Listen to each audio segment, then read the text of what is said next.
کوٹ Mithan press club کے عہدیداران و ممبران کی جانب سے احتجاجی مظاہرہ کیا گیا۔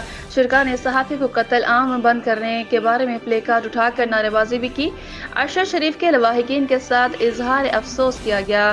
تفصیلات کے مطابق گزشتہ دنوں کینیا میں پاکستان کے معروف اینکر پرسن سینئر صحافی ارشد شریف کو گولیاں مار کر قتل کر دیا گیا تھا، جس پر پورے پاکستان کی صحافتی برادری میں غم و غصہ پایا گیا ہے اور مرحوم کے ساتھ ہونے والے ظلم کے خلاف مختلف شہروں میں ریلیاں اور احتجاجی مظاہرے بھی کیے گئے۔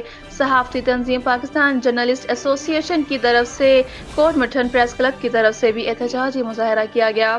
Chairman person club A T Amir Taheem, general secretary Zahir Shahzad Jaskani, محمد ریاض مستوئی، محمد حسن خواجہ، محمد علی لنجونی اور دیگر نے پلے کارڈ اٹھا کر نعرے بازی کی اور حکومت وقت سے مطالبہ بھی کیا کہ صحافیوں کے ساتھ ہونے والے ظلم و ستم کو بند کیا جائے، صحافی کے قتل عام کو ختم کیا جائے اور ارشد شریف کے قاتلوں کی گرفتار کر کے قرار واقعی سزا دی جائے۔